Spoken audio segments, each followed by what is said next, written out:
যে ঠান্ডা। ও বন্ধু এন বলি স্যার আজ আইগা গোসল করে গিয়া চল। কি করলি বন্ধু? গোসল করতাম, গোসল করলে আমি এই দুনিয়া থাকতাম না। যে ঠান্ডা। ও বন্ধু হ্যাঁ তোর তো দেখতেছি অনেক দিন ধরে গোসল করছ না। গোসল না করতে করতে যে ফেরান বডি বানাই এলতে স্যার। না না, আমি এই ঠান্ডা মাঝে গোসল করা পাইতাম না। গরম সিজনে এলোক বাদে আমি গোসল করবো না। আমি এই ঠান্ডা মাঝে গোসল করলে আমি টিকতাম না, আমি মরে যাবো। এই ঠান্ডা মাঝে গোসল করার সাবাস তোর কেডা দিছে?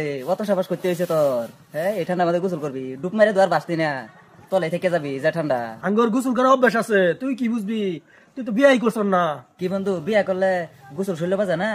বিয়ার কি মজা তুই মজাই বুঝছ না। তোর বাইরে যায় কগা বিয়া করা দিতে। হ্যাঁ, আগে জানি না বিয়া করলে যে ঠান্ডা লাগে না। আগে আগে এটা জানছি না। হ্যাঁ, আজকে যাই লই, বাইক যাই লই, ওইলে বাই হাঙ্গা করবো না তো আমার বিয়া করাবো, যেকোনো একটা করাবো।